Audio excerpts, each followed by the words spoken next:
Hello everyone, welcome to commerce classes. जैसा कि आपको पता है आपके बोर्ड एग्ज़ाम्स आने वाले हैं, तो हम कोशिश करेंगे कि जितने भी चैप्टर्स अपने हो सकते हैं सोशल स्टडीज़ के, उनको शॉर्ट शॉर्ट वीडियोस में कंप्लीट करने का ट्राई करें।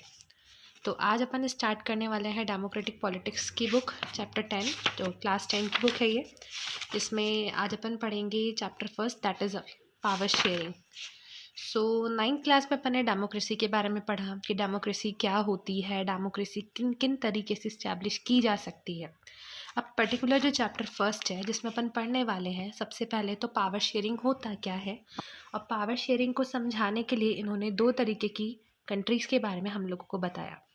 एक इन्होंने बताया है बेल्जियम के बारे में, और दूसरा बताया है श्रीलंका के बारे में। तो सबसे पहले इन्होंने बेल्जियम के लिए बोला है कि बेल्जियम एक कंट्री है, स्मॉल कंट्री है यूरोप में, ठीक है, और इसका जो एरिया है वो हरियाणा से भी छोटा है। इसके जो बॉर्डर्स हैं, ध्यान रखिएगा, वन लाइनर में पूछ सकता है। बॉर्डर्स इसके फ्रांस, नीदरलैंड, जर्मनी और लग्जमबर्ग से लगते हैं।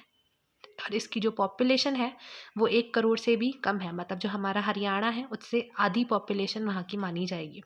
बट यहाँ का जो बेल्जियम का जो कंपोजिशन था पॉपुलेशन का, वो एथनिक और कॉम्प्लेक्स पॉपुलेशन यहाँ पे रहती थी। क्यों? एथनिक मतलब क्या होता है, जब आप जाति के बेसिस पे, कास्ट के बेसिस पे लोगों को बांट रहे हैं तो उसको एथनिक बोला जा सकता है, ठीक है।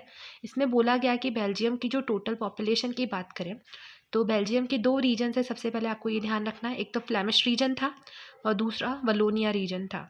तो फ्लेमिश रीजन में डच बोलते थे लोग, और डच स्पीकर्स वहाँ पे कितने थे, 59% थे।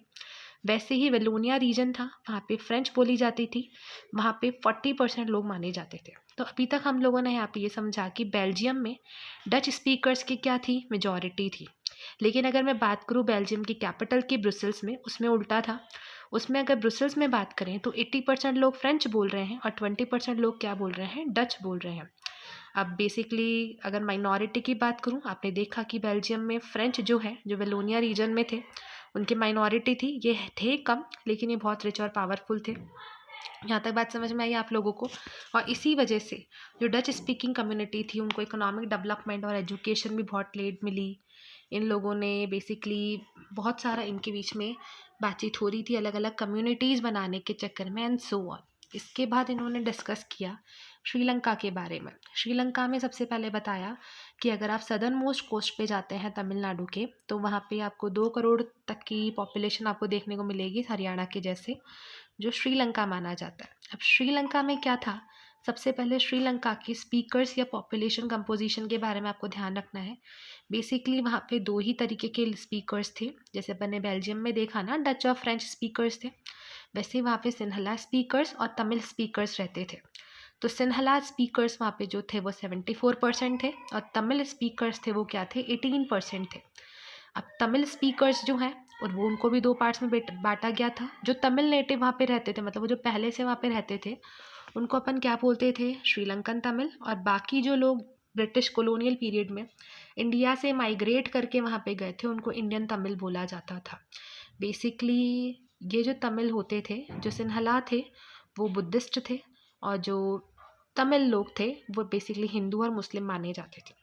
अब दोनों की प्रॉब्लम ये थी। अब इनका सल्यूशन दोनों कंट्रीज़ ने अपने किस किस हिसाब से निकाला, तो इनको बताया। सबसे पहले अपन बात करेंगे मेजोरिटिज्म इन श्रीलंका, कि श्रीलंका ने बेसिकली जो ध्यान दिया था वो मेजॉरिटी के ऊपर दिया था, और जिसकी वजह से ही क्या हुआ था, सिविल वॉर हुआ था। तो आपसे डायरेक्ट क्वेश्चन पूछ सकता है कि मेजॉरिटनिज्म श्रीलंका क्या मतलब है, या श्रीलंका में जो सिविल वॉर हुई थी उसका क्या मतलब है। अगर मैं बात करूँ मेजॉरिटिज्म की, तो श्रीलंका इंडिपेंडेंट हुआ था 1948 में, बट वहाँ पे बेसिकली जो गवर्नमेंट थी, उनकी जो सुपीरियॉरिटी गवर्नमेंट थी, जिसको जो सिन्हला स्पीकर्स मेजर थे वहाँ पे 74%, तो उन्होंने अपनी वहाँ पे गवर्नमेंट बनाई, जिसको सिन्हला सुप्रीमेसी के नाम से भी जाना गया। उन्होंने जैसे अपनी इंडिया की हिंदी ऑफिशियल लैंग्वेज थी, वैसे ही 1956 में उन्होंने एक्ट पास किया जिसमें सिन्हला को वहाँ की ऑफिशियल लैंग्वेज माना गया था। जितनी भी पॉलिसीज़ बनाई जाती थी, हमको यूनिवर्सिटीज़ में, कॉलेजेस में, गवर्नमेंट पोजीशन में जो रिजर्वेशन मिलता था, सिन्हलास को ज़्यादा फेवर दिया जाता था। और जैसे कि सिन्हला जो थे वो बेसिकली बुद्धिज़्म को मानते थे, तो हमारा एक नया कॉन्स्टिट्यूशन बनाया गया जिसमें बेसिकली बुद्धिज़्म जो रिलीजन है उसको और ज़्यादा फॉस्टर किया गया और ज़्यादा इंकरेज किया गया। ये प्रॉब्लम बढ़ती गई। हमारे श्रीलंकन तमिल ने इसको लगा, एलिनेशन की प्रॉब्लम को लगी कि यार हमारी कंट्री में हम इतने टाइम से रह रहे हैं और हमको ही कोई राइट्स अवेलेबल नहीं है। इस वजह से उन लोगों ने गवर्नमेंट को बहुत बार बोला कि भाई हमारे लिए भी एक अलग से कुछ इस तरीके से कंट्रीज़ बनाइए, या फिर हमको एक अलग से एक स्टेट दे दो जिसको तमिल एलम बोला गया। लेकिन गवर्नमेंट ने उनकी बात नहीं मानी। उन्होंने बोला कि तमिल को एज एन ऑफिशियल लैंग्वेज भी डिक्लेयर कर दी जाए, बट गवर्नमेंट उनकी बात पे ध्यान नहीं जा दे रही थी, जिसकी वजह से ही वहाँ पे सिविल वॉर हुई थी। ठीक है, और जो सिविल वॉर जो हुई थी अप्रॉक्स 1980s में स्टार्ट हुई, और जो एंड हुई थी वो 2009 में हुई थी। तो ये तो आपने देखा कि हमारे जो श्रीलंका है वहाँ पे किस तरीके की प्रॉब्लम हुई और उसका उन लोगों ने किस तरीके से सल्यूशन निकाला। इसके बाद अगर हम बात करते हैं कि हमारी जो बेल्जियम थी, अब बेल्जियम की जो प्रॉब्लम थी ना डच और फ्रेंच स्पीकर की, उन्होंने इस प्रॉब्लम को किस तरीके से सॉल्व किया। बेसिकली आपने वहाँ पे देखा था कि उन्होंने, बेल्जियम की गवर्नमेंट ने आइडेंटिफाई किया कि हमारे यहाँ पे regional as well as cultural differences हैं। अब उसको सॉर्ट आउट करने के लिए वहाँ पे एक मॉडल बनाया गया था जिसको बोला जाएगा बेल्जियन मॉडल। अब बेल्जियन मॉडल में बेसिकली चार चीज़ों को आप लोगों को ध्यान में रखना है। सबसे पहले तो इन्होंने बोला कि जो डच और फ्रेंच स्पीकिंग है, सेंट्रल गवर्नमेंट में जितने भी मिनिस्टर्स होंगे वो इक्वल होंगे। मतलब जितने डच के हैं उतने ही फ्रेंच स्पीकिंग मिनिस्टर्स भी होंगे, या आप इसको ऐसे समझ सकते हैं कि जितनी जिनकी पॉपुलेशन है उस हिसाब से उनके मिनिस्टर्स होंगे पर्टिकुलर एरिया के बीच में, बट आप इक्वल वर्ड ही यूज़ करिएगा। नेक्स्ट बात करते हैं, हमारे यहाँ पे मतलब बेल्जियम में ज़्यादा जो पावर दिया गया था वो स्टेट गवर्नमेंट को दिया गया, और स्टेट गवर्नमेंट सेंट्रल गवर्नमेंट की सबॉर्डिनेट नहीं थी। मतलब क्या है, ऐसा नहीं कि सेंट्रल गवर्नमेंट जो बोलेगी वो स्टेट गवर्नमेंट को करना पड़ेगा, नहीं जी। स्टेट गवर्नमेंट फ्री है, वो अपने हिसाब से डिसीजंस ले सकती है। तीसरी चीज़, जो ब्रुसेल्स था वहाँ पे सेपरेट गवर्नमेंट बनाई गई थी दोनों कम्युनिटीज़ की रिप्रेजेंटेशन के लिए, और वहाँ पे दोनों कम्युनिटीज़ को इक्वल रिप्रेजेंटेशन दिया गया था। अब बात करते हैं, एक अलग तरीके की गवर्नमेंट बनाएगी जिसको कम्युनिटी गवर्नमेंट बोला जाएगा, जिसमें जो हमारी बेसिक जो लैंग्वेज थी डच, फ्रेंच और जर्मन, उनके लिए अलग अलग कम्युनिटी बनाई जाएगी जिनके पास राइट होगा कल्चरल, एजुकेशनल और लैंग्वेज रिलेटेड इश्यूज़ को सॉर्ट करने के लिए। तो उसके बाद अब ये हमको नीचे बताया गया कि किन्होंने ज़्यादा समझदारी दिखाई। बेल्जियम ने ज़्यादा समझदारी दिखाई। भाई उन्होंने देखा कि हमारे पास डाइवर्सिटी है तो हम हमारी कंट्री को कैसे बचा सकते हैं। ऑन दी अदर हैंड अगर मैं श्रीलंका की बात करूँ तो श्रीलंका ने मेजॉरिटी पे ज़्यादा ध्यान दिया, माइनॉरिटी पे ध्यान नहीं दिया, जिस वजह से वहाँ पे सिविल वॉर हुई थी। इसके बाद इन्होंने क्वेश्चन पूछा है कि that why power sharing is desirable, हम क्यों मानते हैं कि पावर शेयरिंग होना चाहिए।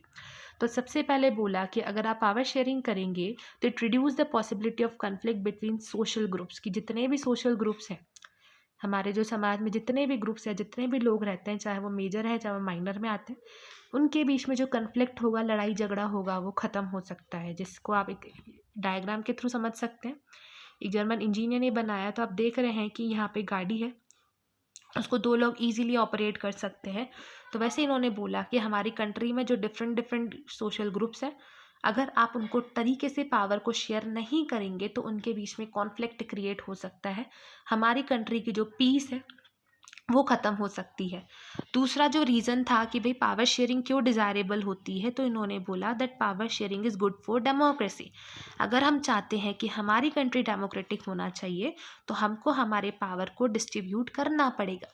जो लोग हमारी डेमोक्रेसी से, हमारी गवर्नमेंट की प्रैक्टिसेस से इन्फ्लुएंस होते हैं, अफेक्टेड होते हैं, उनकी बातों का, उनकी ओपिनियन का हम लोगों को क्या रखना पड़ेगा, ध्यान रखना पड़ेगा। तो एक लेजिटिमेट गवर्नमेंट वो होगी जहाँ पे सिटीजन्स पार्टिसिपेशन के थ्रू अपने सिस्टम को चलाते हैं।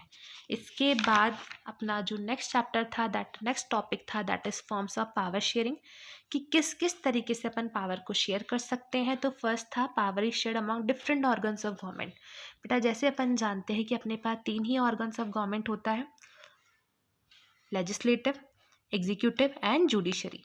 तो लॉ बनाने का काम था वो लेजिस्लेटिव के पास होगा, लॉ को एग्जीक्यूट करने का काम हमारा एग्जीक्यूटिव्स के पास होगा, और ये जितने भी लॉ बन रहे हैं प्रॉपर तरीके से इम्प्लीमेंट हो रहे हैं, क्या फंडामेंटल राइट्स सही तरीके से इस्तेमाल किए जा रहे हैं, नहीं, उनको कुछ गलत यूज़ तो नहीं किया जा रहा, उन सारी चीज़ों को इन्फोर्स करने के लिए हमारे पास एक सिस्टम है, एक ऑर्गन है जिसको जुडिशरी नाम दिया गया है। ये तीनों जो सिस्टम्स हैं ये इंडिपेंडेंटली काम करेंगे, किसी का किसी पे कोई दबाव नहीं होगा। बट ये क्यों बनाए गए थे? ताकि सब लोग आराम से अपने तरीके से काम कर सकें। एक ध्यान रखिएगा, जो ऑर्गन्स ऑफ गवर्नमेंट है उसमें जो पावर का डिस्ट्रीब्यूशन हो रहा है वो हॉरिजॉन्टल डिस्ट्रीब्यूशन ऑफ पावर होगा। इसी चीज़ को क्या बोला जाता है? चेक एंड बैलेंस या system of check and balance बोला जाता है कि तीनों में से कोई भी अगर गलती करता है तो दूसरा उसको टोक सकता है और दूसरा उसके पास क्वेश्चन कर सकता है। तो एक सेंस ऑफ अकाउंटेबिलिटी बनाता है, आंसरेबिलिटी बनाता है।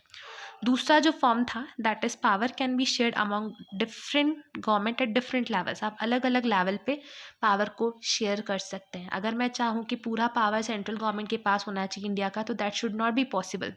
स्टेट लेवल पे या अपने लोकल लेवल पे अगर मैं बात करूँ, जो लोकल बॉडीज़ हैं उनके पास भी पावर होना चाहिए। हम छोटी छोटी बात के लिए सेंट्रल गवर्नमेंट के पास नहीं जा सकते।